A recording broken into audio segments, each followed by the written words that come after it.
every single year, here I am, every single year I am asked, how do you make your elderberry syrup?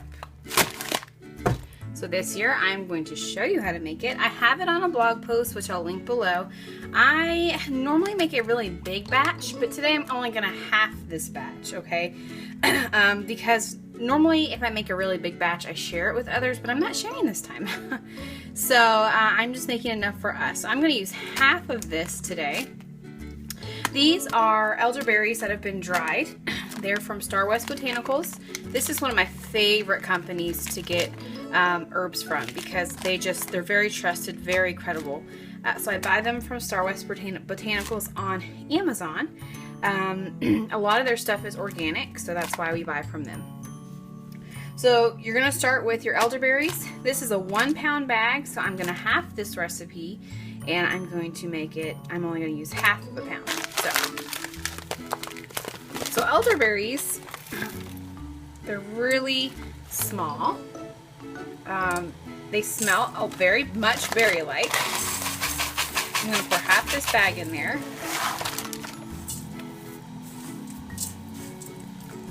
When you get these, I've actually made fresh elderberry syrup, and they're not too much bigger than this when they're fresh. But when they're fresh, you have to worry about little worms and little twigs. Now these do have, there are some twigs in here. I want to see if I can show you. Twigs with elderberries are often thought of as toxic, but if you get little pieces in there, it's not going to kill you, okay? All right, I'm gonna go ahead and I'm gonna get some water in here. So, all right, just like that, we've got water. Now with this particular shot here, the water's already very dark because of the elderberries, and so you can't really see much. But I have filled up this pot only about to halfway. If I had been using the full 1 pound bag, I would fill this up to the top as far as I could get it. Okay, the next ingredient is ginger, okay? My ginger's a little bit old, but it's still really good to use. Since we're doing a half batch, I'm probably just gonna use this piece. If you were doing a full batch, you would use about twice this amount. So with ginger, you can peel it with a peeler, or you can just use a spoon.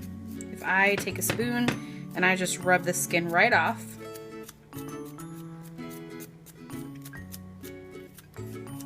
and it comes right off. Now I'm not concerned with getting the ginger exceptionally clean. All of this is going to be strained out, but I am getting most of it off. So next you're just going to cut it up, and this just helps release all that yummy goodness. Ginger is such a great herb for your body. It has so many benefits to it, and that's why we put it into our elderberry syrup. And if your child has an upset stomach, this is really great too. In addition to ginger, we're also going to add ginger powder to this recipe. Okay, so in goes my ginger. Keep in mind, I don't have this pot on yet. I'm just adding all my ingredients. So my ginger goes in, and now my dry ingredients are going to go in. So we have a couple different things that we're going to put in. Now, I like to call this, everybody asks me, what does your elderberry syrup taste like? I like to call it my Christmas in a jar, because to me it smells a lot like Christmas time and it tastes a lot like Christmas time. And the reason for that is because we're putting the ginger in. We're adding ground ginger powder, like I had said before as well. We're adding ground cloves, and we're adding cinnamon. All of these things have benefits. Now I know you're saying, well, what benefit can they have when it's a dried herb that you just get from the store? It doesn't matter what format it's in. An herb is an herb, and it still has benefits really no matter whether it's ground up or I have fresh ground cloves from my whatever. But I know this works because it's worked for us for years. So we're adding about a tablespoon of each one. So that was ground cloves. We're doing a tablespoon of ground, or maybe a half tablespoon of ground ginger, and ground cinnamon. And we're going to stir that up.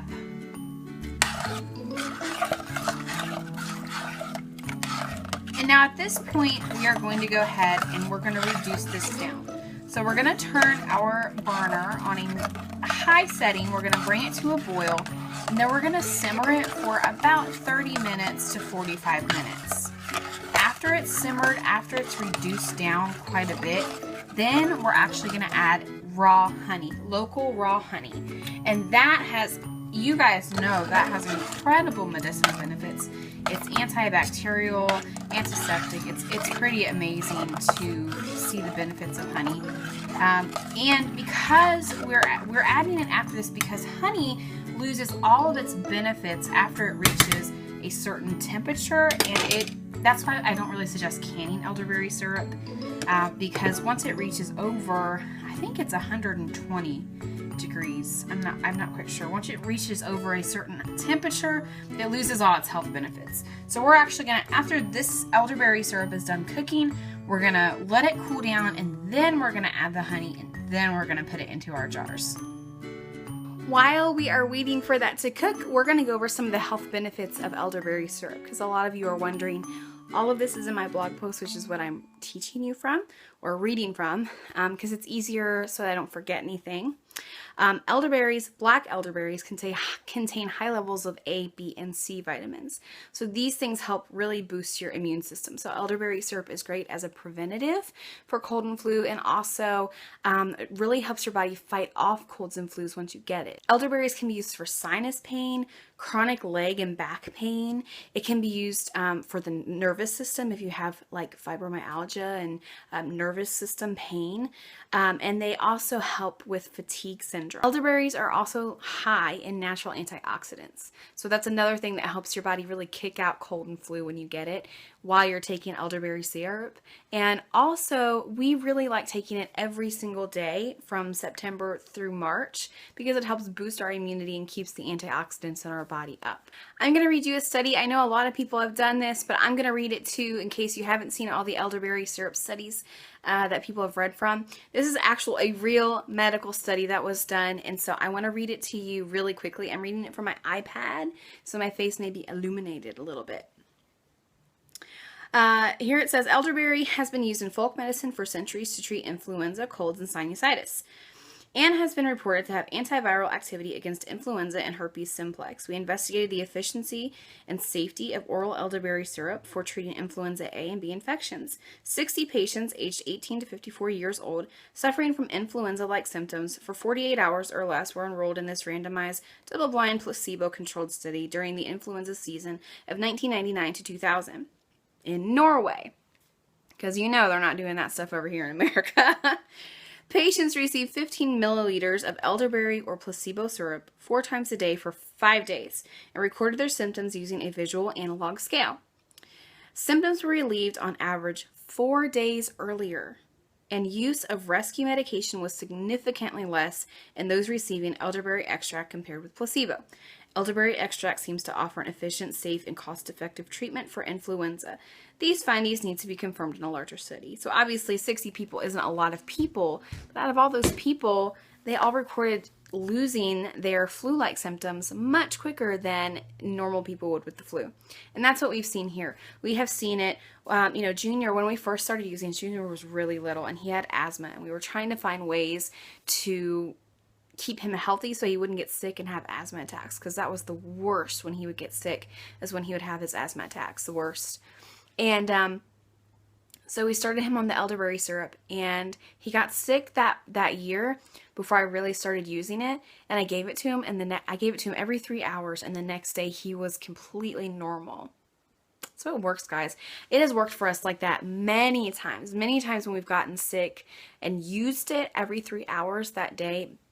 We are either over it by the next day or within a couple of days. Now, we have started taking it as a preventative, so we take a teaspoon every day, 1 to 2 teaspoonfuls every day. It is an herbal supplement. You can't technically overdose on it because it's not medicated. But with smaller children, you need to be careful and stick to the teaspoon. So, teaspoon a day to prevent cold and flu, and then if you get a cold or feel a cold coming on or get the flu, taking a teaspoon to 2 teaspoons every 3 to 4 hours every single day until the symptoms are gone, and you will see an amazing change in your life. You know, we do a lot of herbal things to keep us healthy, but elderberry syrup is what really keeps away cold and flu for us during the winter time. So we're going to go ahead and we're going to keep cooking down our elderberry syrup, and I'm going to show you what to do next. So the syrup has come to a boil. I'm going to give it a little stir here. So now that it's come to a boil, we're going to go ahead and turn it down to a lower setting and let it simmer for 30 to 45 minutes until it's reduced down. Okay, so our elderberry concoction that we've made has finished cooking down. And so I'm going to take it and I'm going to strain it out and put it in a lighter colored bowl for you so you can see.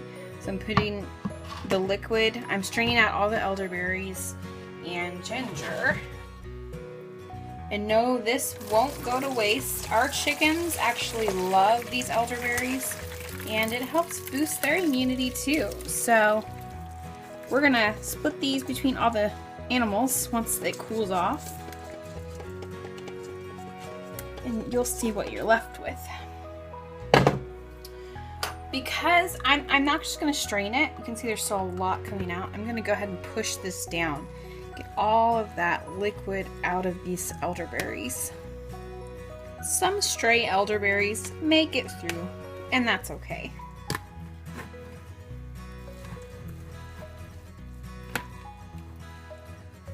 Okay. So here is the elderberry juice that you're left with. It's still a little bit warm, but I think we're going to be okay with the honey because it's been cooling for a while. So I'm going to go ahead and stir this just a little bit. There are still a few elderberry pieces in here, and that's okay. I'm not sure if you can see or not, but there are little tiny pieces of the coating from the elderberry skin, and that's still, some of that's still in there, and that's okay. Seeds and things are okay. You're gonna be all right, trust me, you're not going to die. So the final step to this is adding honey. Now if you make your own honey on your homestead, that's amazing. That's hopefully one of our goals here. Otherwise, we get our honey from our local co-op, and this comes from about 10 miles up the road from us, so you want to get as local as you can. Local raw honey is best within 20 to 30 miles of your home, okay? That's the best medicinal honey you can get. Now this is a quart jar. I'm only going to use half of this since I'm making just a half a batch. So you're just going to pour it in.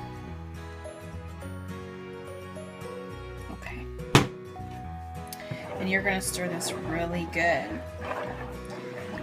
So you don't want to wait until the elderberry syrup is cold to add the honey, because then it won't dissolve. You want to make sure it's warm, but it's not at boiling point. So I've got a couple of jars here. I'm going to go ahead and funnel in some of that elderberry syrup into my jars. Let me get my funnel real quick.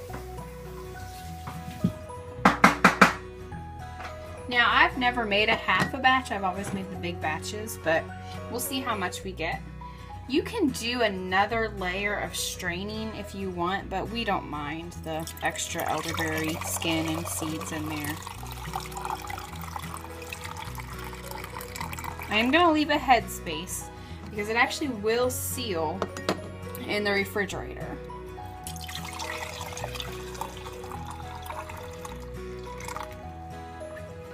I'm going to get a half of a jar out of this next one. Let me see. Oh wow, I got a full jar out of that one. Okay. So I got 3 and a little bit more, 3 pints out of this. You know, you can can it. Some people can it.